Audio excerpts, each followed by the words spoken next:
We have a new Carvana update and things are only getting worse. Carvana, the online used car retailer who at one point in time we all thought was going to change the way that we buy cars forever, 2022 was absolutely disastrous for them. From a criminal investigation to suspended dealer's license in multiple states to a crashing stock price. And about a month ago, in the most recent video I made about them, we went over the fact that the state of Michigan had suspended Carvana's dealer license back in the fall, and more recently, Carvana's creditors signed a pact stating that they would work in each other's best interests if a bankruptcy does take place. Which, signing this agreement points to the fact that it is a real possibility that Carvana could in fact file for bankruptcy in the near future.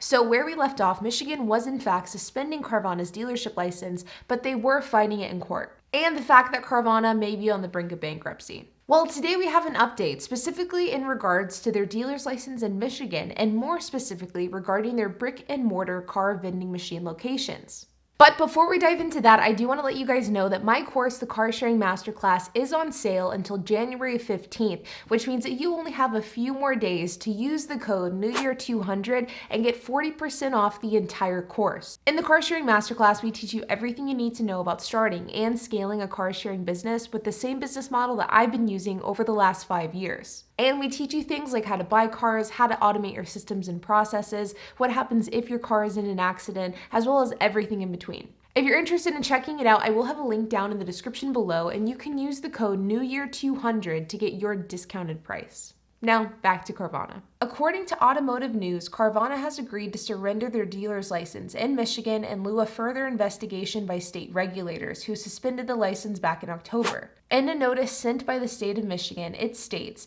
"In the plea deal signed with our department, the Carvana dealership in Novi agreed it had violated the law and to have its dealer's license revoked and to be barred from reapplying for a new license for 3 years. Carvana can keep delivering vehicles purchased through the website to Michigan residents at its Michigan locations." This is according to the agreement, and it states that cars purchased online by customers can still be picked up at the Novi location.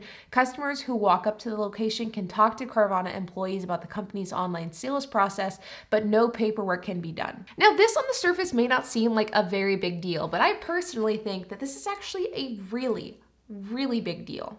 You see, whenever the state of Michigan originally suspended Carvana's dealer's license for this Novi, Michigan location, they did this due to titling, registrations, and odometer readings and discrepancies that were found whenever the state of Michigan began to investigate Carvana. Initially, when this first happened, Carvana pushed back at a lot of these claims, stating that the allegations had no merit and were essentially a witch hunt by state officials, even going as far as to say that it was illegal and reckless. Carvana never admitted to any wrongdoing, nor did they ever say that they would work on their systems and processes in order to prevent this from happening in the future. Instead, Carvana blamed all of these issues on antiquated paperwork, which is essentially Carvana putting their hands up and saying, you know what, this isn't an us problem, this is a you problem. The you being the state of Michigan and the entire Department of Public Safety as a whole. And to an extent, by entering this plea deal in the context in which they've entered it in, they are sort of doing that exact same thing here today. Carvana hasn't admitted to any wrongdoing. They haven't made any statements about improving their systems and processes since this plea deal was made. And the general counsel of Carvana, Paul Bro, who's also under investigation in the state of Illinois, he actually came out with a statement on behalf of Carvana, which said that this is a standard business practice, which is essentially Paul Bro's way of saying that Carvana isn't taking a plea deal because they're guilty, they're taking a plea deal because it's standard. It's a standard business practice. Now, Carvana getting their dealer's license revoked looks really, really bad. And Carvana knows this. That's why they've been fighting this case for the last 3 months, and that's why they spent the better part of 2022 fighting other cases so aggressively. So the fact that Carvana took this plea deal and didn't want this investigation to go any further solidifies, in my mind at least, just how broke Carvana really is. I don't think Carvana took this plea deal because they want this investigation to be over and they view the license revocation as a better option to an investigation. I think they view this as their only option because they simply don't have the money to fight the case. Which then brings me into the entire topic of the car vending machines themselves. I think we can all agree that these car vending machines were a marketing shtick. It was a way for Carvana to have a brick and mortar footprint, but it also added virality to the brand at the same time. And it worked. I have a car vending machine relatively close to where I am, and I remember at the time it was actually kind of a big deal that this was opening. It was viewed as a real novelty. The problem, though, is that novelty isn't sustainable. It's also expensive.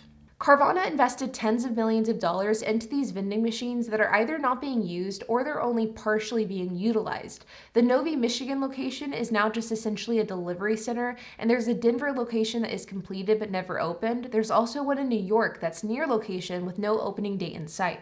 And there are many different examples. Carvana even just recently scrapped a processing plant plan that they had for Phoenix. Granted, according to the report I read, just over a year ago, Carvana bought industrial land in the Phoenix area for $25 million, and they recently quietly sold that land to a developer for $40 million as they scrapped the plant plans altogether.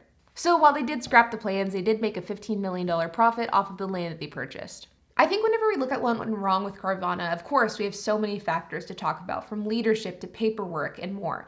But I think their brick and mortar strategy will be one of their biggest mistakes when all things are said and done. And the thing is, I don't know that they needed that brick and mortar strategy to be successful in the first place, but who knows? At the end of the day, this license revocation tells me that Carvana is extremely broke. And while I do think that money is the main motivator as to why Carvana has opted to take a plea, I also think keeping this investigation under wraps is another factor as well. Carvana probably doesn't want the findings from the state of Michigan to go public, because once an investigation starts, it does become public record. So it definitely is in Carvana's best interest to avoid that altogether. So because of this, with no money, Carvana had no choice but to forfeit their dealer's license. And after a year of fighting multiple lawsuits, multiple dealer's license suspensions, and multiple scathing reports against Carvana regarding their business practices, as well as hundreds of reports of different customers being sold vehicles that were stolen, titled incorrectly, or had rolled back or inaccurate mileage and more, I don't see Carvana becoming flush with cash anytime soon. And while this is Carvana's first dealer's license revocation of 2023, if I was a betting person, I would bet that this will not be the last. And for now, though Carvana can sell cars online to Michigan residents, there is no doubt that this will hurt their Michigan sales long term. And in the meantime, their new Novi vending machine will be a glorified delivery center. But interestingly enough, as I'm editing this video, Carvana stock is up 46% in pre-market, but that's besides the point, I suppose. But like always, I hope that you guys enjoyed this video. If you have any questions, comments, if you have anything to add, I would love to hear it, so make sure to leave a comment down below. And while you guys are at it, make sure to hit the like button, hit the subscribe button, and hit the notification bell, and I will see you guys in the next video.